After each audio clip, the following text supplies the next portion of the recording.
kan yang nanya, siapa ya, saya lupa, maka dia tersinggung. Tapi itu ibu yang kemarin pakai kerudung abu-abu, kemudian duduk di pojok, maskernya warna pink misalnya atau masker coklat, hafal. Karena anak-anak visual. Bayangin kalau anak visual, bapak ibu kasih teks yang isinya tulisan semua.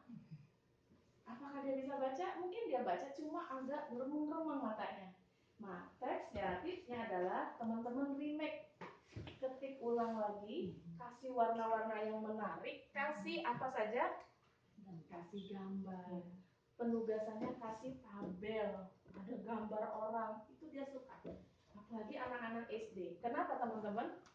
Otak manusia itu menyimpan informasi dengan warna, dengan simbol, ya, dengan bau. Siapa di sini yang kalau ada parfum, ya ampun ingat mantan aku dulu. Karena menyimpan. Atau ketika lewat soto Padang, ini sate Madura. Kenapa? Udah tersimpan di otaknya. Bayangin. Nah, makanya anak-anak tuh kadang-kadang kalau gurunya wangi, ini pasti baunya Miss Pika nih. Ini harumnya Pak ini jempol kaki bapak ini. Tahu gitu baunya. Jadi menyimpan memorinya itu dengan baik itu di otak dengan warna, dengan simbol atau gambar. Nah, teman-teman untuk yang visual dia bisa baca tapi struggling. Nah, makanya di remake. Mohon maaf, anak saya juga pakai buku lokal untuk pelajaran selain bahasa Inggris. Itu teks semua warna biru. Kemudian gambarnya cuma hitam putih karena supaya murah bukunya ya. Bukunya murah dan panjang semua teksnya. Terus apa yang terjadi karena dia mostly visual? Akhirnya saya suruh bikin catatan sendiri, bebas. Adik mau pakai apa aja, pakai Canva, pakai poster-poster gitu. Dan di situ dia masuk. Kalau dia untungnya anak saya perempuan, jadi lebih rajin. Tetangganya yang sebelah, Mbak Ero bagi dong catatannya, kenapa anakmu udah ngomel-ngamuk gitu kan? Kenapa? Tulisan semua. Nah itu akhirnya kami sampaikan. Ibu kalau untuk teks atau dibikinin modul itu memang anak-anak, apalagi kita namanya dunia anak-anak ya, yang kartun ya, itu tolonglah dibantu. Makanya buku cerita anak-anak kan banyak kan gambar berwarna terus tulisannya sedikit ya, karena memang untuk anak-anak seperti itu ada fase-fasenya. Yang kedua teman-teman, nah siapa di sini kalau sudah bikin teks, misalnya nanti pelajaran PAI ada rangkumannya bagus, tadi ada video direkam sendiri pakai muka kita sendiri atau cuma suara. Kalau teman-teman ngasih teks dan tidak sempat membuatkan video, kasih rekamannya audio dibacakan. Nah ini sebenarnya sumber masalah kenapa banyak ibu-ibu yang komplain. Bisa jadi anaknya harus dibacakan dulu baru dia paham karena dia auditori. Kalau di sekolah bapak ibu cerita, dia nanti kelihatannya nggak dengerin ya, tidur-tiduran gitu atau merem matanya, tapi dia nangkep. Nah kenapa? Karena dia mendengar penjelasan bapak ibu. Nah sekarang kalau tanpa video, tanpa audio, tiba-tiba kasih tugas suruh ngerjain, nanti dirangkum, dia agak kerepotan. Nah biasanya kan tanya sama si ibunya kan, coba si ibu anaknya 3 semuanya auditori. Nah harus dibacain semuanya. Ada kayak gini, ada adik saya auditori. Kalau mau ulangan, ibu saya ambil buku-bukunya, nih kamu duduk di sini kerjain. Ibu saya ngebacain teksnya. Nanti dia bisa menjawab 2-1. Tapi ibu harus nungguin. Kalau nggak ditungguin, nggak dibacain, dia nggak bakalan bisa menjawab. Bisa jawab, tapi dia aku nggak ngerti, udah baca berulang-ulang. Di buku bahasa Inggris, teksnya ada audionya. Jadi sambil baca ada guidance-nya, mendengarkan. Jadi bapak ibu bisa rekam suaranya, tapi jangan panjang-panjang. 1 menit, 1 paragraf 1 menit, teks paragraf 1 misalnya perkembangan makhluk hidup, nanti bikin podcast ya. Nah selanjutnya anak-anak reading writing. Nah kalau reading writing ini ada teks panjang, bikin rangkuman biasanya cakep, diwarnain, itu bisa juga ya. Nah dia nggak bisa memahami teks tapi harus ditulis dulu rangkumannya. Makanya ada orang-orang yang kalau baca e-book itu ada catatannya, rangkumannya itu dia anak-anak yang reading writing atau typical reading writing.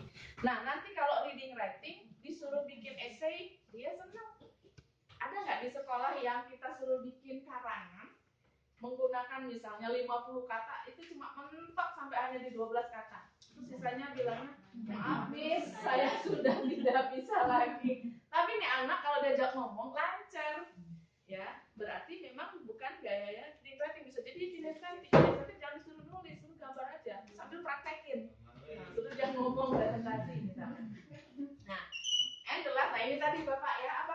berubah. Saya di kantor punya kolega Dr. Amir Budi, mungkin pernah dengar, beliau pakar neuroscience di Indonesia. Dr. Amir itu juara 1 dari SD-nya, tapi sewaktu kelas 3 dia nggak naik kelas, walaupun dia juara 1. Kenapa? Dia cerita sama saya, Mbak Era, saya itu kinestetiknya parah banget. Saya dengerin guru saya ngomong, saya dengerin, tapi saya tuh nggak bisa diem. Jadi selama guru yang ngajar, dia mondar-mandir. Tapi dia juara 1. Dibilangin sama ibunya waktu ngambil rapor dokter kelas 3, dokter nanti boleh seperti Dr. Amir Budi, pakar otak, pakar neuroscience. Kan dia tertarik di bidang pendidikan karena ketika dia belajar spesialis otak, dari situ dia bilang inilah istimewanya otak manusia. Makanya dia cara memperbaiki kualitas otak adalah dengan pendidikan. Nah, sekarang dia suka berkolaborasi dengan kami untuk melakukan training. Apa yang terjadi di sini, Pak? Sama gurunya, karena dia nggak bisa diam, dianggap anak nakal. Kalau dulu kan sekolah zaman dulu kan harus diam, duduk manis, baru dianggap anak pintar. Walaupun dia sepintar apapun, tapi kalau dia nggak bisa diam, itu disebut nakal dan nggak naik kelas. Akibatnya apa? Dia akhirnya dikasih percobaan 3 bulan. Tetap jadi kelas 4, tapi gurunya cuma bapak ini saja yang menyanggupi. Karena semua bilang gurunya enggak, saya nggak mau, biarkan aja dia nggak naik kelas, orangnya nggak bisa diam. Apakah dia bisa berubah seiring berjalannya waktu? Nah itu tadi, sekolahnya boleh, kata bapaknya. Caranya gimana? Dibikin sibuk sama wali kelasnya. Jadi teman-teman nanti kalau sudah masuk ke muka normal, ada anak yang kinesis, jangan diam aja. Besok kan dia cepet tuh, pinter. Bikin extra activity tambahan. Bu, aku mau main, bisa lari-lari dan kamu boleh main bola kalau ini udah selesai, kasih tumpukan. Nah, Dr. Amir ini sekolahnya sampai jam 1, jam 11 dia udah selesai semua. Bahkan kata bapak kalau udah selesai saya boleh main. Dulu Mir belum selesai ini. Jadi dia cerita, Mbak Era saya tuh dikasih tugas, tapi saya senang aja karena bayangan saya mau main kan. Cepat dia ngerjain. Nah, selama ngerjain itu dia duduk manis. Terus sudah selesai, Pak Amir udah ngerjain sudah boleh nih, sudah boleh nih. Udah jam 1. Jadi kadang-kadang ada dia gatel kakinya tuh bener Pak, nggak bisa diam tuh karena tiba-tiba emang panggilan ya, refleks ya.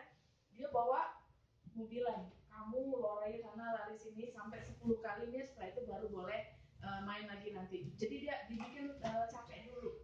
Jadi difasilitasi kegiatannya, makanya di sekolah SD itu biasanya ada senam pagi, pagi-pagi, warming up-nya dengan kegiatan-kegiatan itu untuk apa? Memfasilitasi anak-anak yang kinestetik. Jadi kalau teman saya bilang, dia dokter orang Finlandia, you have to fulfill their needs and then they will give you their duty. Kamu harus memenuhi kewajibannya, nanti dia akan mengikuti apa yang kita mau. Salah satunya adalah di Finlandia itu anak-anak cuma belajar sampai jam 12 siang, sisanya tetap di sekolah tapi isinya main. Main apa? Main lari-larian, manjat pohon, kemudian main pasir, kotor-kotoran. Nah disitulah baru besoknya sekolahnya bisa anteng. Jadi diajak main dulu lari-larian, setelah itu baru dia bisa mengikuti pelajaran dengan tenang. Jadi ada sesi bermain, makanya mungkin disiapkan permainan-permainan nanti di kelas kalau sudah tetap muka untuk memfasilitasi anak-anak kinestetik. Gitu ya. Nah, bagaimana dengan membuat online? Ya, kita langsung saja praktek di sini. Fase kedua, fase 1 reading. Nah, reading itu teman-teman, tadi kita akan coba membalik. Tadinya kita kasih teks, kita kasih materi, kasih video, kemudian mengerjakan soal. Seperti itu ya. Sekarang coba dibalik, bahasakan kita mau main games. Anak-anak kalau dengar kata games itu pasti udah langsung melek matanya. Nah itu termasuk juga saya membahasakan ulangan harian waktu saya masih ngajar. Itu setiap masuk kelas anak-anak selalu nanya, padahal anaknya udah gede-gede Bu, udah SMA kelas 11. Saya selalu terdapat karena di waktu saya ngajar di sekolah IT juga, itu laki dan perempuan dipisah karena udah dibalik sama yayasannya. Nah saya selalu kedapatan ngajar yang laki-laki karena semua ibu-ibu di situ give up. Saya nggak mau ngajar kelas putra, bisa aja ngajar. Nah anak putra itu kan lebih fair sebenarnya ya, jarang baperan. Yang baperan 1-2 sih, tapi nanti dia malu sendiri. Nah caranya seperti apa? Saya katakan ini adalah pertandingan sepak bola untuk 3 bulan ke depan. Silakan pilih temannya, tapi kalau temannya memang nggak nyaman, kelasnya kita tahu ya, itu saya sendiri yang memilihkan kelompoknya.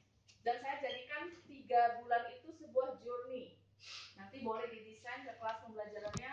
Anak-anak, mulai hari ini kita akan membuat permainan. 3 unit berarti 3 bulan, 1 bulan 1 unit. Itu 1 unit kita jadikan, waktu itu saya temanya Pirates of Caribbean. Ya, jadi kita akan mencari harta karun di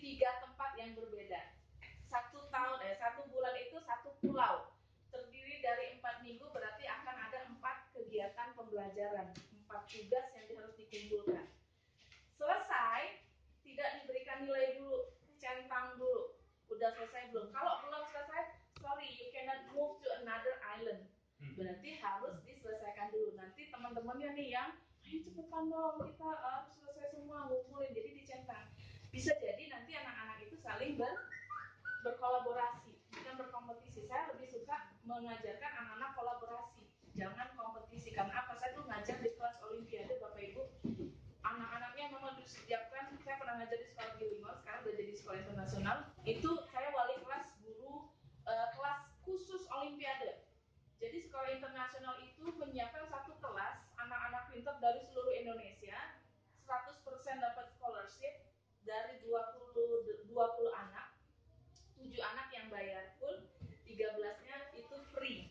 Dan saya jadi wali kelasnya karena bahasa Inggris, karena mereka harus belajar English for Science, English for Math, English for apa segala macam ICT untuk disiapkan ikut kegiatan Olimpiade Internasional. Apa yang saya lihat, individualisnya tinggi. Satu, kalau saya nggak dapat Olimpiade, dapat medali, saya dikeluarkan dari sekolah ini, saya bisa dipulangkan lagi. Jadi individualisnya tinggi sekali. Karena apa? Dia berkompetisi. Sampai ada temannya satu nggak bisa jawab, itu dia nggak mau bantuin karena takut jadi saingan dia. Nanti kalau dia juara satu, saya nggak juara satu lagi. Itu atmosfernya sudah tidak nyaman. Itu baru SMP kelas 7, tapi egoisnya minta ampun.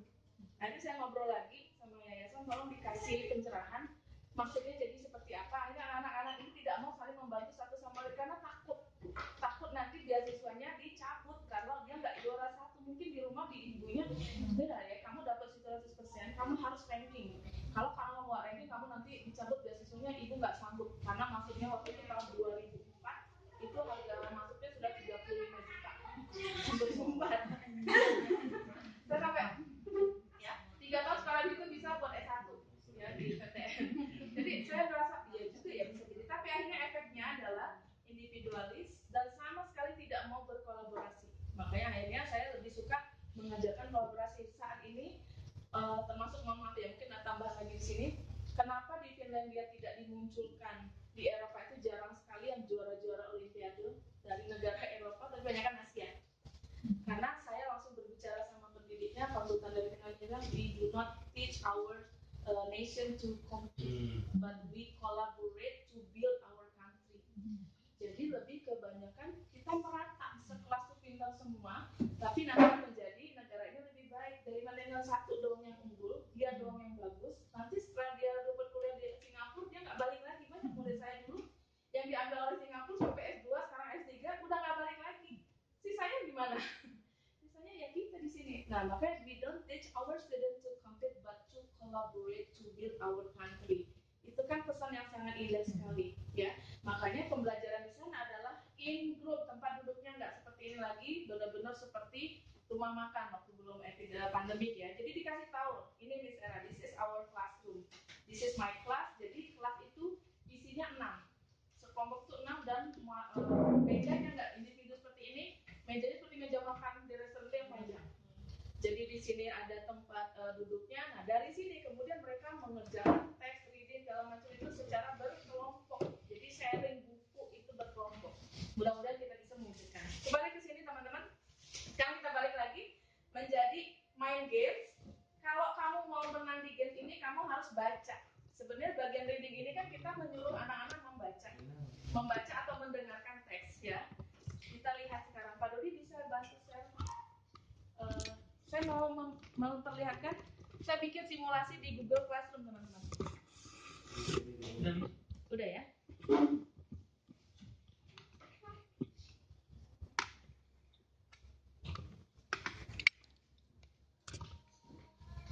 Iya, bisa dibantu?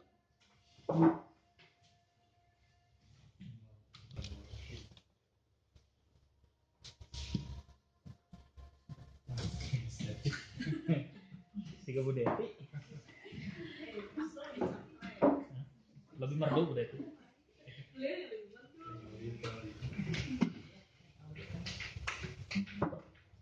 Nah,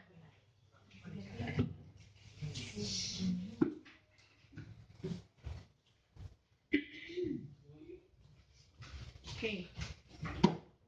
Nah ini simulasi yang saya buat. Kita lihat scavenger ya.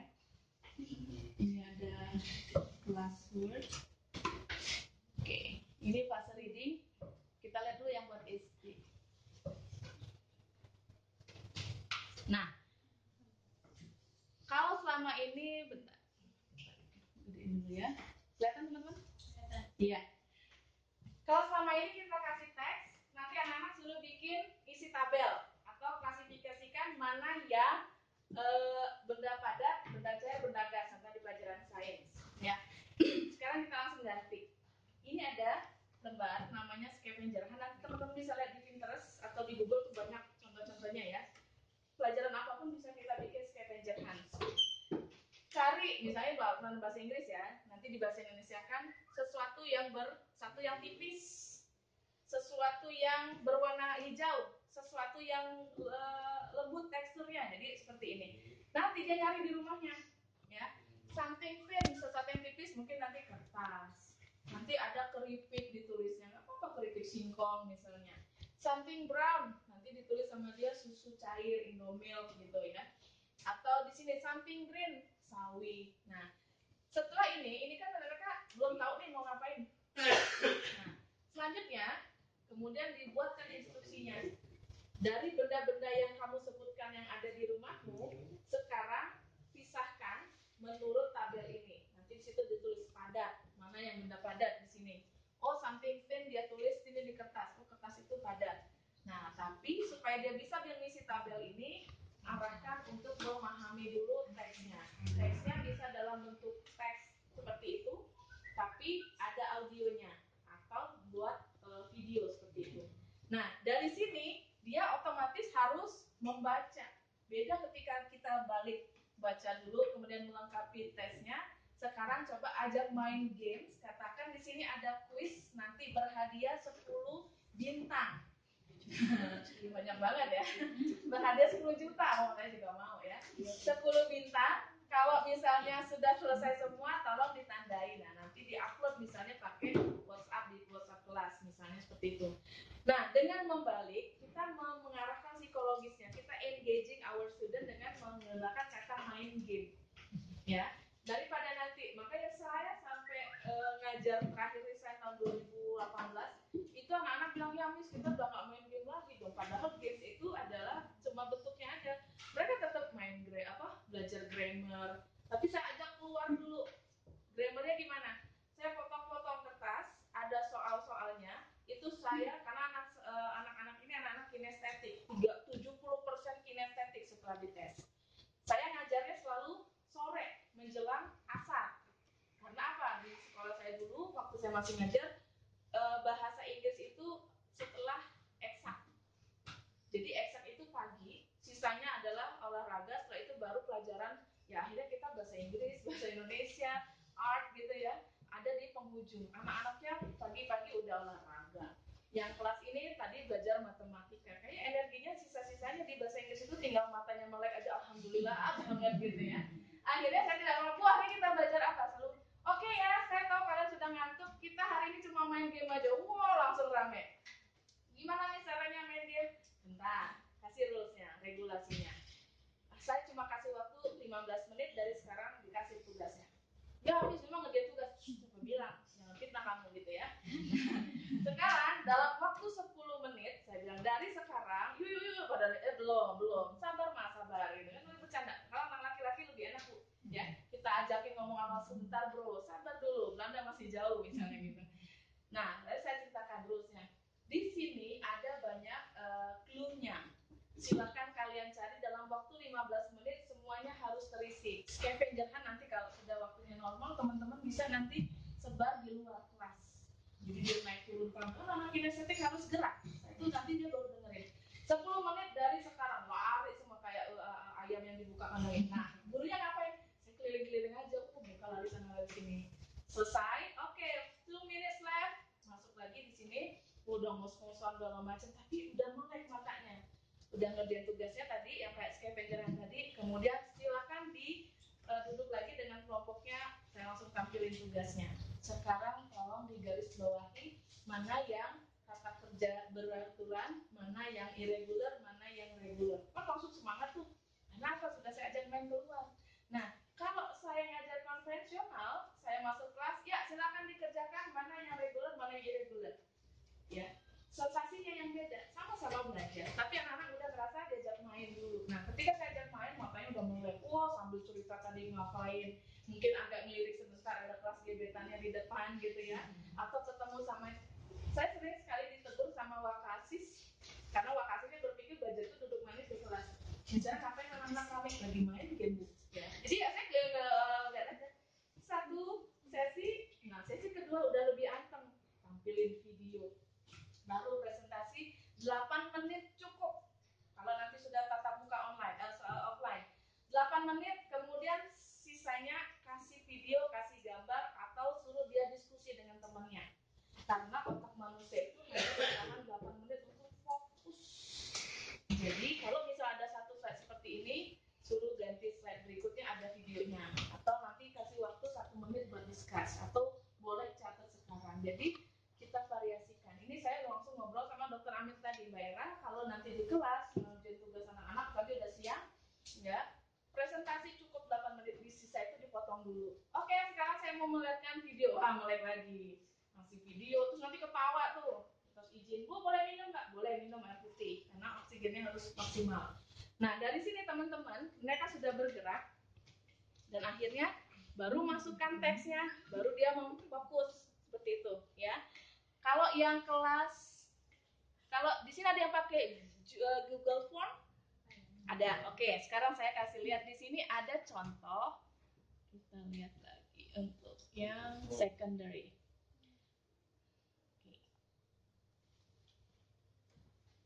Ini contohnya ya. Ini teman-teman boleh lihat idenya di sini. Ini hanya sebatas contoh. Ya, saya menyebutkannya adalah trivia quiz. Sebenarnya ini ngambil nilai. Tapi saya disebut games, trivia quiz. Anak-anak kalau dengar kata trivia itu mereka tidak merasa sedang diambil ambil nilai seperti ulangan tes, tapi main games. Padahal sebenarnya ini intinya main ngambil nilai. Contohnya seperti ini. Ada suaranya ya, Pak.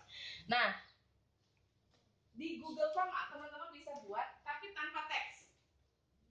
Anak-anak, Bu, saya bisa jawabnya dari mana? Kalau kamu mau dapat jawabannya, silakan download di sini, nanti semua ada clue di situ, otomatis dia baca. Dan ini nggak mungkin anaknya yang ngerjain, emaknya yang ngerjain. Kalau game menarik ya, makanya nanti Google Form itu tambahkan dengan gambar. Ya, ada gambar apa saja gambar, misalnya yang berkaitan dengan ini. Ini tidak ada teksnya, tapi ketika mengerjakan ini, saya harus baca teks. Ya, ini salah satu contohnya. Apalagi teman-teman ada spidol nggak Pak? Oke. Selama ini ada yang pakai quizzes? Yes. Saya kasih satu lagi. Ini teman-teman menarik, saya nanti kita praktek. Teman-teman bisa bikin quiz sendiri, namanya wordwall.net.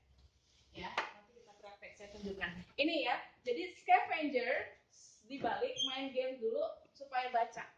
Selama ini mungkin kasih teks, kemudian soal sekarang dibalik, kita mau main games, kita mau main quiz, silakan cari clue-nya di dalam teks ini. Pasti anak-anaknya baca.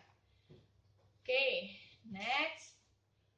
Oke, kalau teksnya terlalu monoton,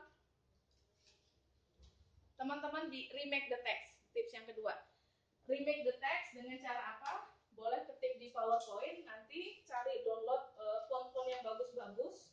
Ini fontnya yang tidak umum, saya sengaja cari-cari font yang cakep, tandai dengan warna dan gambar, itu pasti lebih menarik anak-anak membaca teksnya dibanding membaca buku tematiknya. Tapi kasih referensinya, teks ini disajikan atau diadaptasi dari buku tematik halaman sekian sampai sekian. Jadi nanti kalau orang tuanya mau ngecek, oh sudah ada ini rangkumannya, atau kita remake ya, sederhanakan. Contoh, anak saya nggak tahu kata kompromi, di buku tematik ada.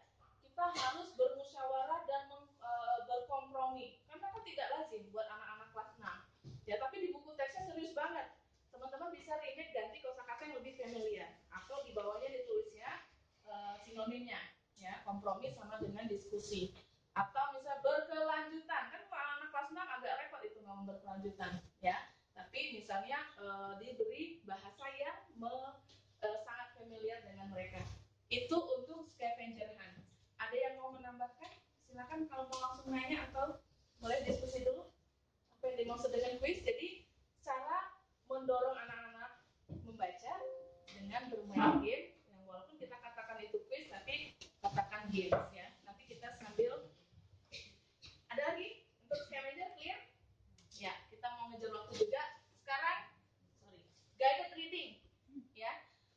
ini untuk teks yang panjangnya lebih dari 2-3 lembar.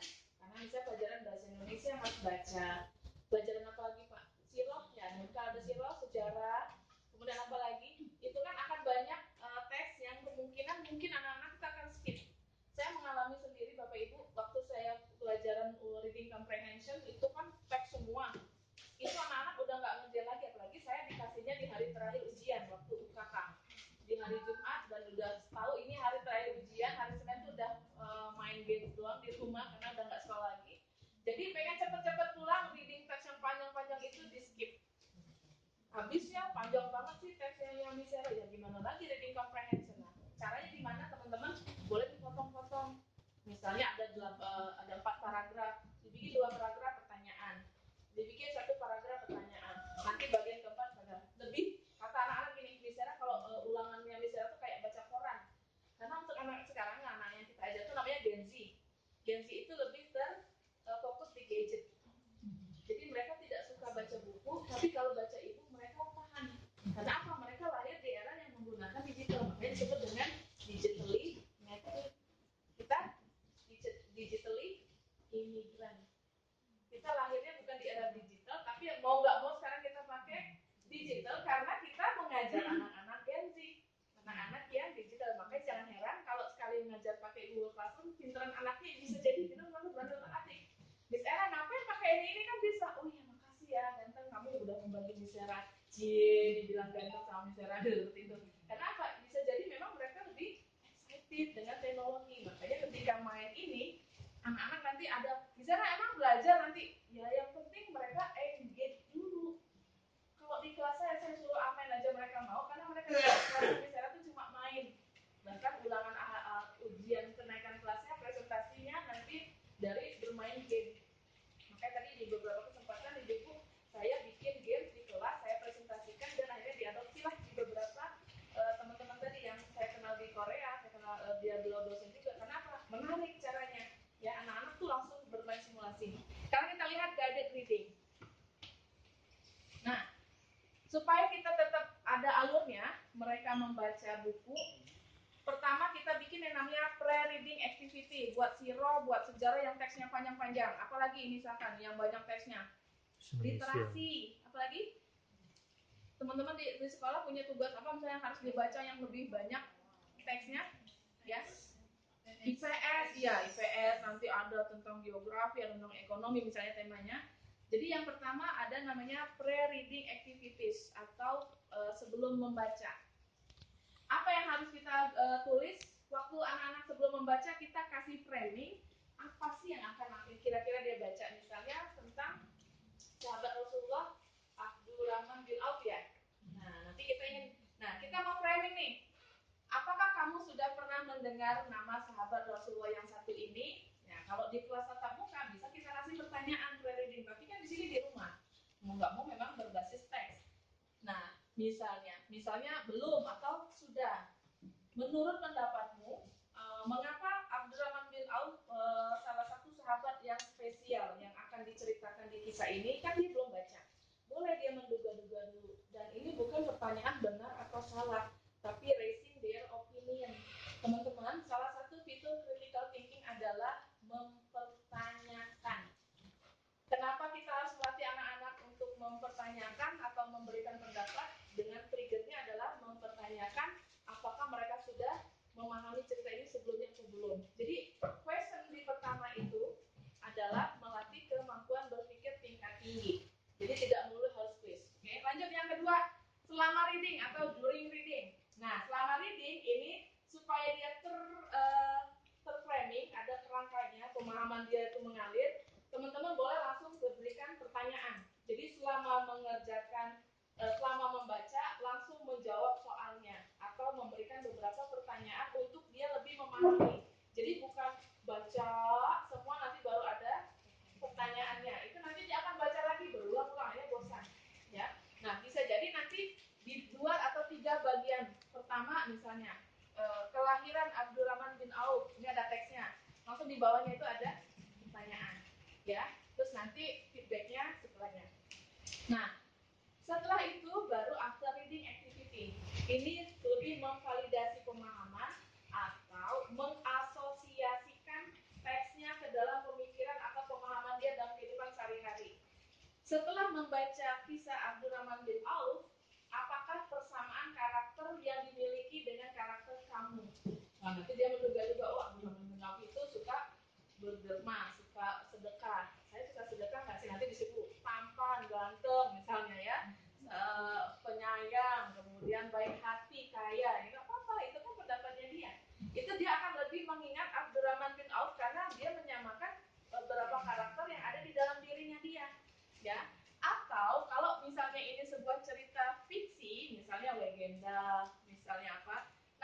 situ disuruh dia, kalau kamu bisa mengubah ending ceritanya akan seperti apa akhir cerita ini, otomatis kan nanti dia baca lagi itu lebih mengena di kepalanya, di pikirannya dia. Dengan apa? Suruh dia mengganti ending cerita dengan versinya sendiri di akhir kegiatan pre-reading dan itu post reading. Nah, biasanya saya kalau mengerjakan reading seperti itu, anak-anak tuh senang banget. Nanti dibikin sama dia endingnya nggak jadi sama ini, tapi nikahnya sama saya, atau kecebur di kali. Pokoknya ya biarin aja. Pokoknya yang penting kamu tahu ceritanya seperti ini, gitu kan? Dan itu lucu-lucu kalau dibaca ceritanya. Ada yang makan aktivis, setelah itu dia bangkrut, tapi setelah itu dia sadar terus naik haji. Tulis aja semua pendapat kalian. Banyak nonton ini sinetron sih saya bilang gitu. Tapi itu menarik buat dia. Karena dia mau bikin lucu-lucu. Nah, nanti setelah itu ditampilin di ending story versinya siapa, versinya ini tuh ditempel seperti ini, dibaca tuh. Jadi ada cerita utuhnya saya tulis, saya taruh. Nah, karena ini adalah ending yang harus dibuat sendiri, creativity sebenarnya itu adalah saya tempelin. Nah, jadi akhirnya mereka benar-benar paham dari isi teks itu. Nanti Bapak Ibu ngambil nilainya tinggal recall memori sampai nanti menjadikan menggunakan pertanyaan-pertanyaan yang hot, yang berpikirnya bukan hanya menghafal, tapi bisa menganalisis, mengevaluasi, membandingkan kehidupan si tokoh itu dengan dirinya sendiri. Itu adalah pertanyaan hot, ya. Oke, ini Assalamualaikum everyone. Ini My name is Kira. ini contohnya Bapak Ibu. Today I'm going Sebentar ya. Podcast. Tadi seperti dalam teks. Teman-teman, saya pakai InShot untuk tugas anak saya. Jadi anak saya ini kinestetik. Dia nggak suka ada video. Ini kelas 6. Disuruh cerita gurunya, ceritakan introduction. Perkenalkan dirimu dengan menyebutkan hobi bla bla bla dengan video. Nah, model anak ini sama tadi, assimilating. Dia nggak suka yang benar-benar ngikutin arahan gurunya. Dia pengen punya sendiri. Jadi dia lebih dominan yang ketiga dengan keempat tadi, eksperimen dan kinestetik. Kan agak repot ya. Sebagai orang tua, saya kalau komunikasikan, ibu harus video, bebas, mudah boleh video, tapi pengen gurunya tuh anaknya bikin video yang vlog ya. Hello, my name is enggak. Akhirnya saya bilang oke, sekarang dengan audio rekam. Jadi nanti teman-teman bisa bikin podcast pakai ini, InShot namanya, dan dia tidak terlalu besar, ya. Rekam suaranya, kemudian saya bilang, terus bikin apa? Bikin tulisan teksnya. Aku nggak mau nulis. Kenapa? Aku maunya pakai Canva. Bisa pakai Canva, bisa. Saya coba bukain, nih Canva. Akhirnya dia bikin, teman-teman. Dan saya komunikasikan, yang penting kan temanya introduction yourself, introduce yourself. Nah ini, dia tidak menulis skripnya, dia bikin sendiri posternya, langsung praktek merekam tanpa membuat teks. Ini suaranya. Assalamualaikum everyone. My name is Kira.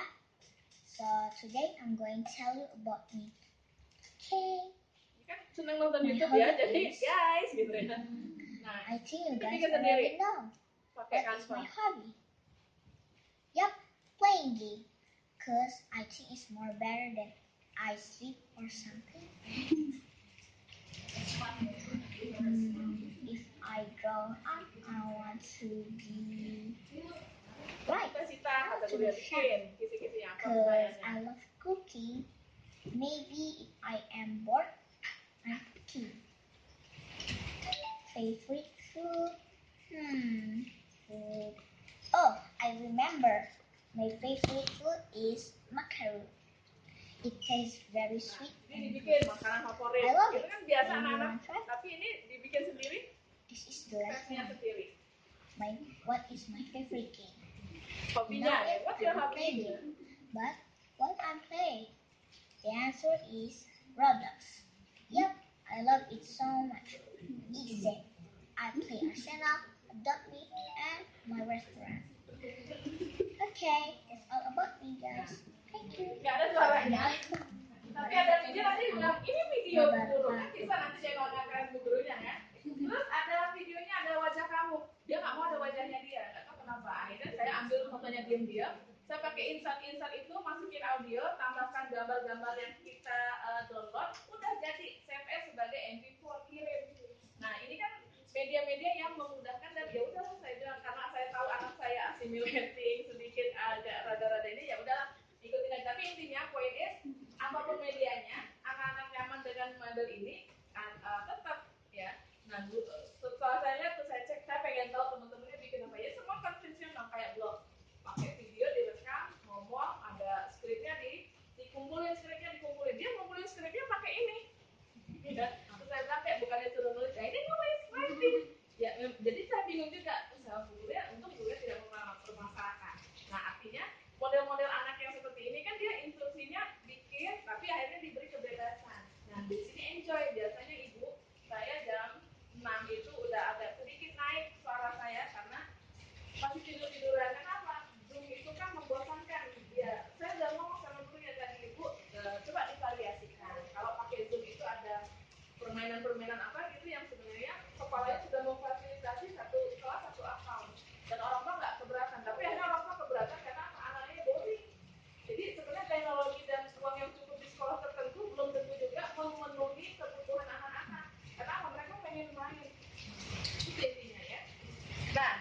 feedback atau tadi reflection itu bisa dalam bentuk jurnal seperti ini yang tulisannya dia. Jadi dia mengeluarkan unek-uneknya hari ini belajar apa. Kan kalau di reflection siang-siang ya sebelum pulang kita kumpulin anak-anak. Oke, gimana menurut kalian kelas hari ini? Itu reflection. Nah, tapi ini online. Jadi kita buat reflectionnya dengan aplikasi. Bisa nggak dengan tulisan tangan biasa? Ya. Bisa nggak dengan di buku? Bisa. Cuma lihat-lihat lagi ya dengan variasi seperti ini tetap tulis tapi pakai sesuatu yang beda. Nah ini teman-teman boleh nanti coba namanya daybook. Nah kalau yang free dia memang harus di screenshot modelnya seperti ini. Kalau yang berbayar itu dia langsung nyambung ke Google Link, jadi bisa di share di Google Link-nya ya. Nah ini bebas. Yang kedua, kalau ternyata orang tua masih harus mendampingi siswa, kasih reflection sheet-nya di sini nanti disertakan di tugas yang kita berikan atau kita upload. Sekarang pertanyaannya, kalau misalnya teksnya terlalu susah, nanti besok di pertemuan berikutnya untuk tugas berikutnya kita buat yang lebih simpel. Nanti kalau orang tua nanya, mungkin teksnya terlalu panjang, kosakatanya susah, videonya teman-teman download dari YouTube video bahasa Inggris, ternyata sebagian orang tua berpikir anak saya nggak ngerti karena ini British banget nih, gitu ya. Kalau dia sudah memberikan feedback, itu kita bisa melihat, bisa jadi tadi ada 24 anak di kelas kita. Yang ngerti 20 dengan mengatakan nggak masalah. Yang nggak ngerti 4. Karena 4 ini salah satunya ibunya sosialita, akhirnya dia nanti komplain, ngomel-ngomel, didukung lah sama teman-temannya. Padahal yang nggak ngerti cuma 4. Tapi seakan-akan jadinya kita kualitasnya jelek. Ya, materi yang kita nggak sesuai. Nah, dari 4 ini yang nggak ngerti, baru bisa gunakan personal approach, video call, ajak ngobrol, mana yang kamu nggak ngerti, ibu ceritakan lagi. Nah, dari situ kita bisa menghemat energi, nggak lagi Zoom meeting yang banyak-banyak, kita nanti presentasi mereka nggak ngerti, nanti di Zoom meeting kita tinggal memperlihatkan pekerjaannya, review sebentar, kemudian ajak main game untuk mengingatkan apa yang sudah dikerjakan tadi. Nah, kalau dia sudah ngerti di fase 1, fase 2 kita sudah memvalidasi pemahamannya, kemudian barulah kita masuk ke fase ketiga. Baru di sini kita mulai kasih penugasan, menulis, menggambar, atau bikin mind mapping. Displaying, ini contoh kegiatannya teman-teman. Ya, sekarang saya kasih contoh. Contohnya gini, di fase 1 saya kasih anak-anak video ini.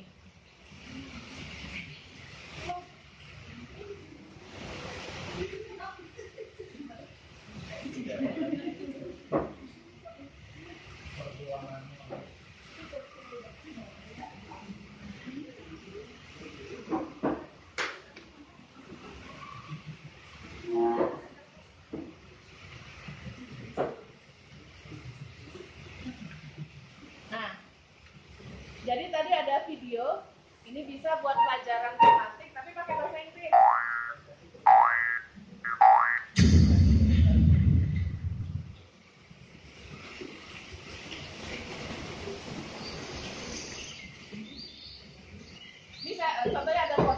The only mammals that can fly are bats.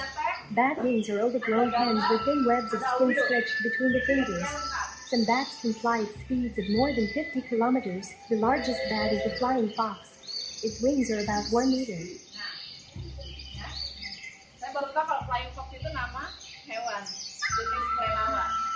Apa yang dilakukan?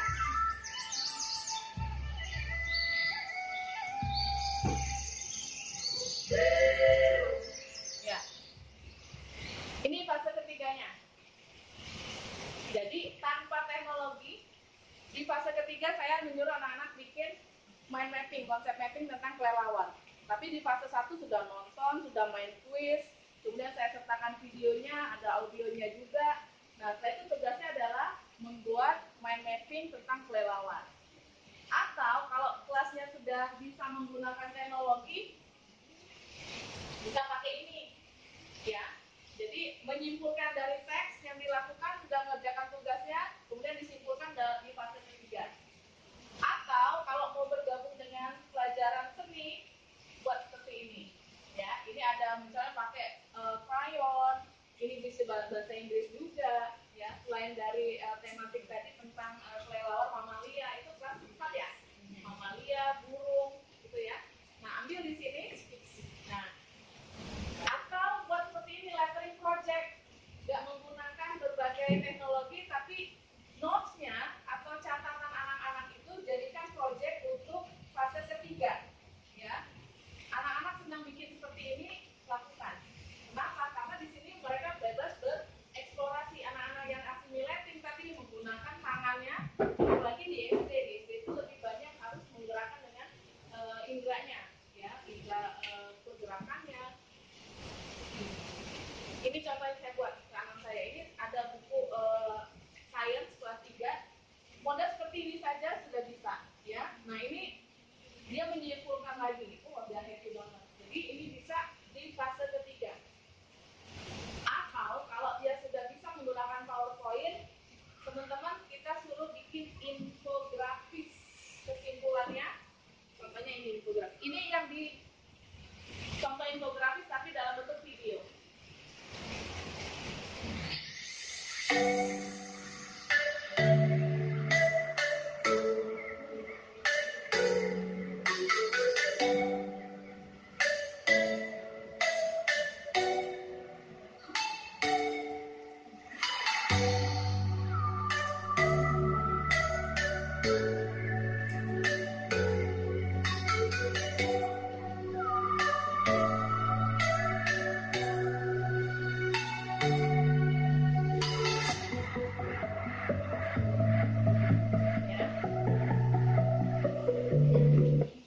Ini infografis, jadi menggunakan PowerPoint sederhana, nanti disuruh save misalnya dalam bentuk PDF, kirimkan lewat WhatsApp bisa. Nah, ini senang pasti anak-anak karena bermain-main dengan warna, dengan gambar. Kalau yang sudah, ini buat SMP sebenarnya, nanti lanjut lagi. Ya, nah fase keempat baru masuk ke doing, ya. Prakteknya di sini apa yang mereka pahami, apa yang sudah diajarkan. Kalau seandainya nanti di sekolah kita sudah ada pertemuan tatap muka, walaupun nggak setiap hari, misalkan seminggu 2 kali, fase doing bisa teman-teman lakukan di fase keempat ini di sekolah. Jadi dia belajar online, kerjaan tugas, nonton video, bikin mind mapping. Nah, nanti di sekolahnya ngapain? Contohnya ini. Tadi belajar tentang Jepang misalnya, tentang gempa bumi. Nanti di sekolah tinggal simulasi menceritakan bagaimana mencegah gempa bumi yang akan terjadi. Jadi anak-anak nanti bermain peran. Ada sebagai profesor, ada sebagai Perdana Menteri Jepang, ada satu lagi sebagai Menteri Keuangan. Nah, buat perencanaan apa yang harus dilakukan untuk mencegah kerusakan di tsunami, gempa bumi yang diprediksi oleh ilmuwan. Nanti si ilmuwan ini menceritakan jenis gempa bumi yang akan terjadi. Kan itu semua ada di teks.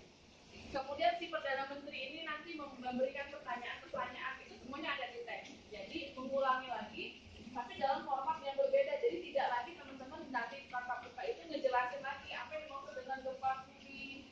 Terus mereka baru ngerjain soal lagi, nanti waktunya nggak cukup. Atau kalau dia sudah kelas tinggi bikin survei, misalnya berkaitan dengan hewan, mana hewan yang paling banyak difavoritkan, misalnya kucing, nanti ada burung, misalnya penguin atau lain-lain, itu di kelas 4 misalnya. Atau kalau tidak menggunakan kegiatan seperti ini, jadikan tugas-tugas mereka sebagai sebuah galeri.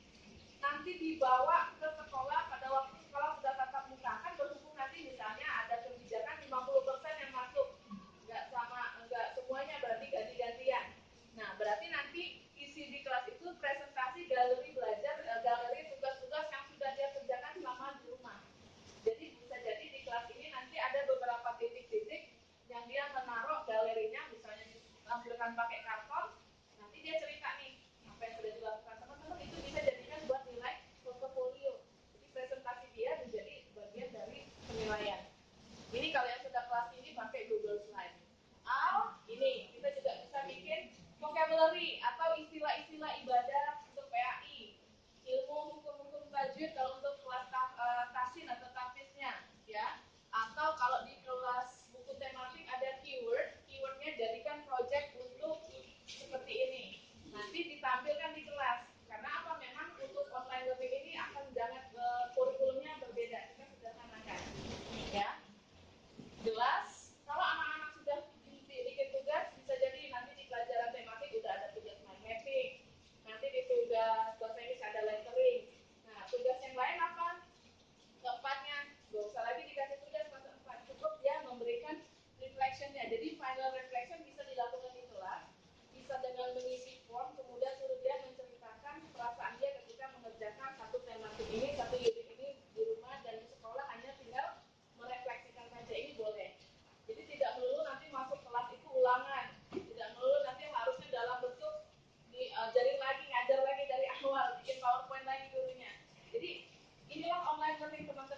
fasenya yang tidak sama. Mungkin selama 1 tahun ini mungkin nanti diberlakukan blended learning yang kata Pak Menteri ada terus diteruskan selamanya belajar dari rumah, bukan belajar dari rumahnya tapi ada fase di rumah, ada fase di sekolah. Nah ini yang disebut dengan blended learning, baik menggunakan teknologi atau tanpa teknologi. Nah di fase keempat ini nanti bisa masuk ke sekolah. Fase 1, fase 2, fase 3 itu di rumah. Jadi di keempat teman-teman kita udah tidak lagi ngajarin konsep, ya, tapi anak-anak tinggal praktis. Nah itulah konsep blended learning. Sebenarnya blended learning itu sudah diterapkan di Eropa jauh-jauh hari karena apa? Mereka punya winter. Ketika di bulan November hujan deras seperti ini nanti ada winter atau storm, ada badai yang sampai sekolah itu libur 2 minggu. Mereka sudah terbiasa masuk sekolah, sekolah diliburkan karena bencana-bencana, misalkan tadi salju tadi ya, saljunya tebal, mereka nggak boleh sekolah karena pemerintah menutup sekolah bisa sampai 1 bulan. Nah mereka melaksanakan blended learning tadi. Makanya beberapa teman sekolah satu komunitas ngajar saya yang tinggal di negara 4 musim, mereka cerita it is not big a problem anymore for us because we used to be like di tahun 2000 berapa itu ada badai Katrina yang sekolah ditutup semua, ada banjir juga, mereka nggak sekolah, mereka melaksanakan kegiatan PDI juga seperti ini, distance learning, ya. Nah, ketika masuk kelas, gurunya udah nggak ngulangin lagi teman-teman, tapi tinggal tadi bawa proyeknya, ceritain presentasi, diskusi internal pakai WhatsApp group dengan mereka berempat nanti pas waktu masuk sekolah tinggal praktekin presentasinya. Terakhir, ini contohnya. Ya, misalkan nanti kalau teman-teman ingin berkolaborasi antara pelajaran tafis dengan pelajaran seni, tafisnya nanti di sesi 1 fase 1 menyimak bacaan ustadznya, ustadz nanti rekam suaranya, kemudian jelaskan hukum-hukum bacaan di surat Al-Kafirun, misalkan panjang pendeknya, kemudian mendengarkan podcast bisa, ini ada pilihan-pilihannya ya. Nah nanti siswanya mempraktekkan dengan apa? Membaca keras, jadi latihan dulu, ngikutin. Nah, Zoom meetingnya nanti di mana? Nanti kalau teman-teman mau Zoom meeting atau mau G-Meet, bisa di sesi yang ketiga ini, fase ketiga. Atau nanti di fase keempat. Sekarang kita lihat. Fase keduanya adalah reflection. Ya, reflection itu mengisi